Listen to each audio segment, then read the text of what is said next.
Oi, meus queridos alunos do quarto ano A e B. Prontos para mais uma videoaulinha, queridos? Gente, nós estamos trabalhando o capítulo sobre fungos e protozoários. A aula passada eu falei exclusivamente sobre os fungos e hoje eu vou estar falando somente de protozoários. Né? E para essa aula de hoje, lógico, você vai ter que pegar o seu livro de ciências para acompanhar a aulinha comigo. Vai abrir aí, ó, na página 32 e na página 33, tá? Vai abrir 32, 33 para você estar acompanhando a aula sobre os protozoários, né? Vamos saber um pouco sobre o corpo de um protozoário. O que é um protozoário, o que ele causa, como se locomove. Gente, os protozoários são seres vivos, sim, tá? São seres unicelulares. A gente já sabe que unicelulares são aqueles organismos que só possuem uma célula. Não são produtores de próprio alimento, ou seja, não produzem seu próprio alimento, até porque eles não são vegetais, né? São animais unicelulares. Eles alimentam-se de restos de seres vivos ou podem ficar no corpo de um ser vivo, alimentando-se de parte dele. Então, são seres unicelulares, não fazem seu alimento e alimentam-se de seres vivos ou restos de seres vivos. Como é que esses seres se locomovem, onde vivem e como chegam até os seres humanos? Então, vamos lá. Gente, o protozoário, assim como fungos e bactérias, eles têm vida livre, tá? Eles vivem no ambiente, podem estar em diferentes locais. A maioria dos protozoários tanto podem viver na água doce, como ele pode viver na água salgada. E ainda pode ser encontrado em solos úmidos, uma vez que esse ser se locomove. O fato dele ter uma única célula não significa que ele não possa se locomover. Eles se locomovem sim. Existe na célula do protozoário estrutura que faz a sua locomoção. E para cada tipo de protozoário, uma estrutura diferente. Eu coloquei aqui. Você pode estar acompanhando no livro também. Eles podem se locomover através de cílios, através de flagelo ou por projeções. Então, o que seria através de cílios? O paramécio, por exemplo. Paramécio é um protozoário que ele tem a sua célulazinha coberta de cílios. O que são os cílios? Eu vou mostrar para vocês o exemplo. O cílio aqui, ó, do nosso olho, os que não são cílios. É lógico que eles não têm cílio desse tamanho, mas ele tem cíliozinhos, estruturazinhas, pelinhos em volta da sua célula, que faz com que ele se locomova. Esses cílios se movimentam, né? Como ele é animal aquático, vive na água, se movimenta e faz com que ele se locomova. Quem não possui cílios, o protozoário que não possui cílios, ele vai possuir um flagelo. O flagelo é como se fosse uma caudazinha, tá? Como se fosse uma cauda, um rabinho. Só que a gente não vai, como ele é uma estrutura muito pequena, a gente chama isso de flagelo. Ele movimenta esse flagelo e aí essa movimentação faz também a locomoção de alguns protozoários. Quem não possui cílios, quem não possui flagelos, vai se locomover por projeções. O que é isso? Como seria isso?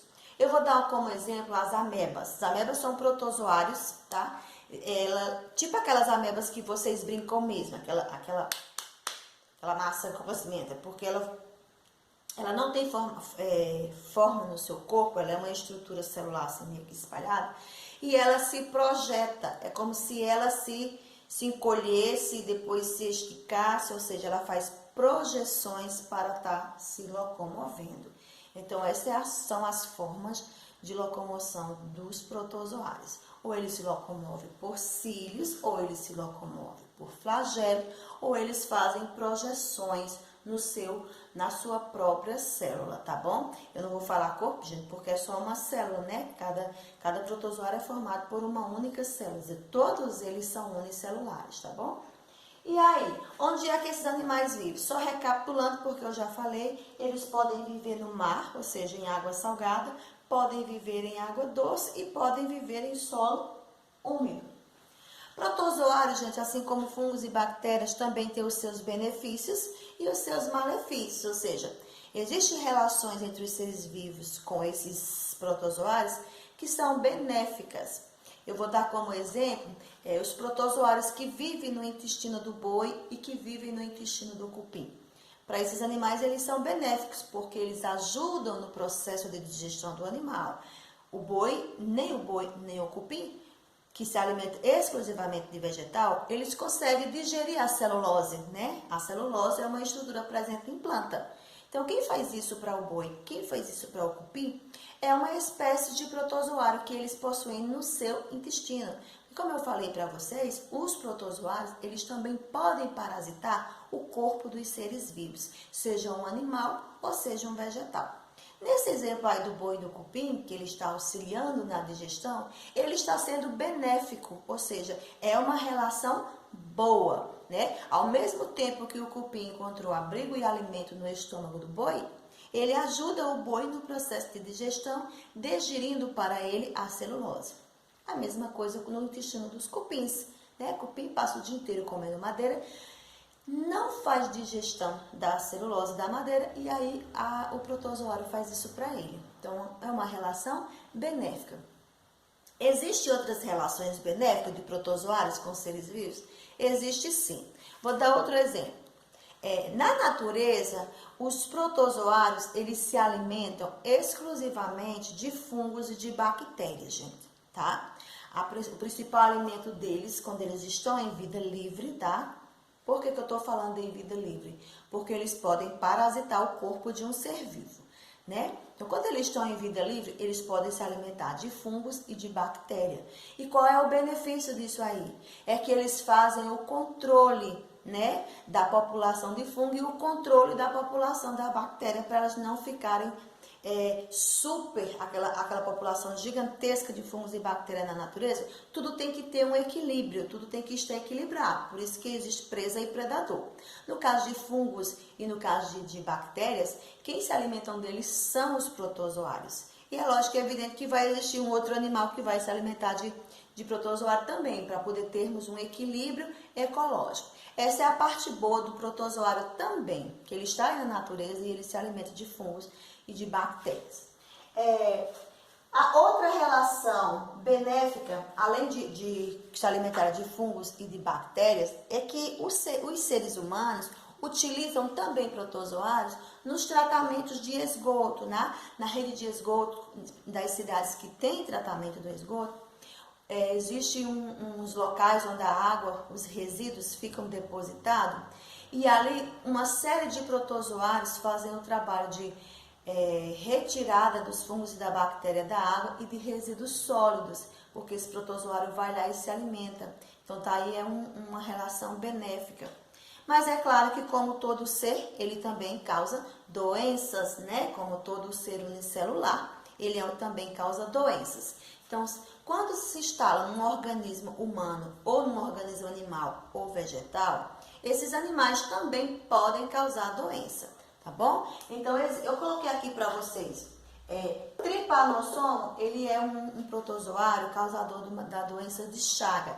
Ele é transmitido pela picada de um inseto e quando a pessoa contrai o Trypanosoma, ele vai contrair uma doença de Chagas, né, que é uma doença que faz o coração crescer e pode consecutivamente levar a pessoa à morte. Outra doença é a malária e a amebíase, tá bom? A malária é transmitida pela picada de um mosquito, né? O mosquito traz o protozoário no seu corpo. Se ele picar um ser humano, ele passa o protozoário para o ser e vai causar uma doença chamada de malária. E a doença causada de protozoário mais comum é a ameba, tá? É a amebíase e giardíase. Tanto a ameba como o giardia são dois tipos de protozoários que têm vida aquática. Eles vivem na água. Por estarem presentes na água, eles podem contaminar alimentos e a própria água já estando contaminada, pode contaminar também os alimentos. E é muito fácil contrair uma bactéria dessa se você não tem um tratamento adequado da sua água ou se você não tem uma higienização adequada do seu alimento, principalmente os alimentos que são consumidos crus, como as frutas e as hortaliças. Então, é assim que se contrai uma amebíase e é assim que se contrai uma giardíase. Os dois são maléficos porque causam doença no intestino humano. Professora, eles vão causar doenças só em humanos? Não, gente. Se eles parasitar corpo de plantas, se eles parasitar corpo de animais, eles também vão causar doenças. Então, essa é a parte maléfica dos protozoários, é que eles também causam doença. E a parte boa, a parte benéfica, é que eles podem se alimentar de fungos e bactérias, ajudando a equilibrar o planeta. Além disso, quando se alimentam, eles devolvem nutrientes para os solos, assim como os fungos fazem, assim como as bactérias fazem, tá bom? Então, esse foi o nosso conteúdo de hoje, encerrando aí o nosso capítulo. Essa unidade sobre fungos e protozoários encerra-se com essa aula de hoje.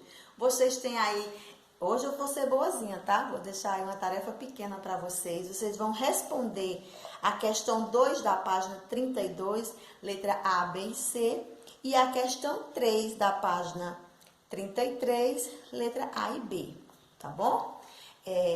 Então, um excelente dia para vocês e mãos à obra, vamos fazendo essa atividade. Beijo, até a próxima aulinha, queridos, e fiquem com Deus.